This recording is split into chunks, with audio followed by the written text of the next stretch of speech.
Cecil's Garden by Holly Keller. Cecil's Garden by Holly Keller.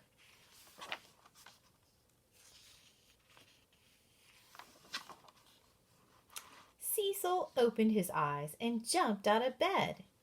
It was the day he was going to help Jake and Posy plant the vegetable garden. He stuck his nose outside and took a deep breath. "Perfect," he said. Jake carried the hoe and the shovel. Posy brought the watering can. "You get the seed, Cecil," Posy said, and he did. Jake turned over the soil and Posy dug the rows. Cecil looked at the beautiful pictures on the seed packages. "We have carrots and peas and beans and lettuce and Brussels sprouts and squash," he said, and his mouth began to water. "That's 6 kinds of seeds," said Jake, "and the garden is only big enough for 5 rows. "Nobody likes Brussels sprouts," said Posy. "We don't have to plant those." "I like Brussels sprouts," Jake said. "We can leave out the squash." "But I love squash," said Cecil. "I know," said Posy. "Let's plant 2 vegetables in 1 row." "How about carrots with peas?" said Cecil. "That sounds good." Posy shook her head. "I think it should be beans and lettuce." They argued until the sun was high in the sky and it was too hot to work. Posy picked up the watering can. Jake took the hoe and the shovel, and they all went back to the house. Cecil was still holding the seeds because they hadn't planted anything. He was very disappointed. When he was feeling better, Cecil decided to take a walk. A bird was singing, and Cecil started to sing too. "I think I'll go visit Mouse," he said to himself, and he started down the path. He went around the curve and squeezed through some tangled bushes and was very surprised to find himself standing in front of a saucepan. Mouse and some of his friends were in it. The pan was full of bath toys and the mice were making a terrible racket. Cecil covered his ears. "Hello, Mouse," he shouted. "What are you doing?" "We're taking a bath," Mouse yelled. "What does it look like?" "But you don't have any water," Cecil shouted back. "No," yelled Mouse. "We dumped it out."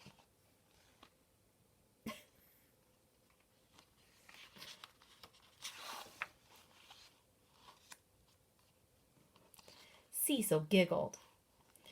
Mouse climbed out of the pan. "You might think it's funny, Cecil," Mouse said, "but it isn't. We try to take a bath every Saturday, and every Saturday it's always the same. We fill the pan with water, and then we get our toys, but after we put the toys in, there isn't any room left for us. And since we can't ever agree on which toys to take out, we always have to take out the water. And then we all fit," said one of the other mice, "but we don't get very clean." "Oh dear," said Cecil, trying not to laugh. "Maybe next Saturday will be better." "I doubt it," said the mouse, and Cecil helped him get back into the pan. "Perhaps this isn't the best time for a visit," said Cecil. "I'll come back on a different day, and I'll go to the mole's house now." When Cecil got to the mole's house, he knocked on the door.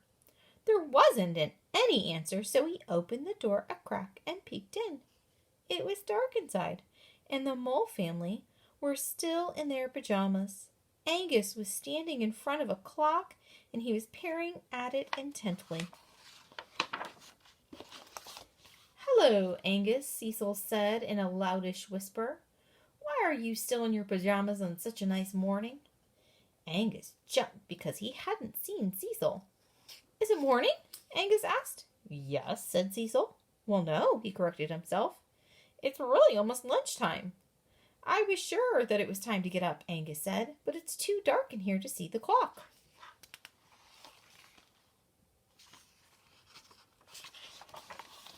Violet giggled. "Even if you could see the clock, Angus," she said, "you don't know how to tell time."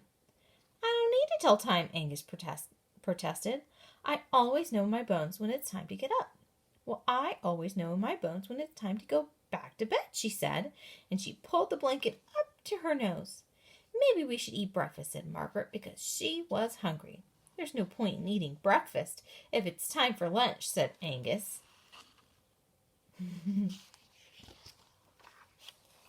Cecil was getting a headache. All this quarreling seems to me to be a foolish waste of time, whatever time it is, he said.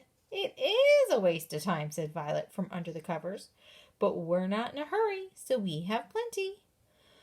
Well, said Cecil, I'm running out of time. Today is the day Posy, Jake, and I are supposed to plant our vegetable garden, and I'm going straight home to do it. Cecil walked as fast as he could. How beautiful our garden will be, he thought. Where have you been? Asked Jake when Cecil came home through the door. Visiting the neighbors, Cecil answered, and he went to get the seeds and the toolbox. Where are you going now? Asked Posy. To the garden, said Cecil. You bring the watering can. Jake, you bring the shovel and the hoe. When they got to the garden, Cecil started to work on the fence. He moved 2 posts and added more wire so that the garden would be bigger.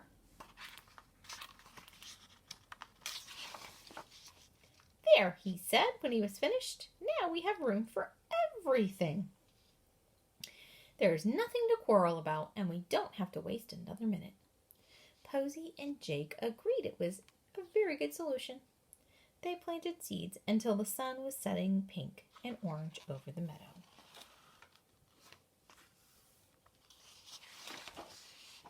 By the middle of the summer, the garden was full of beautiful vegetables.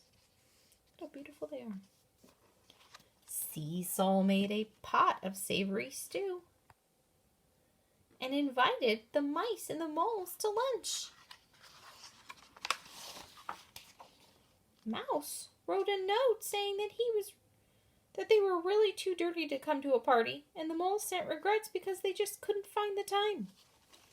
So Posy, Jake, and Cecil ate the stew all by themselves.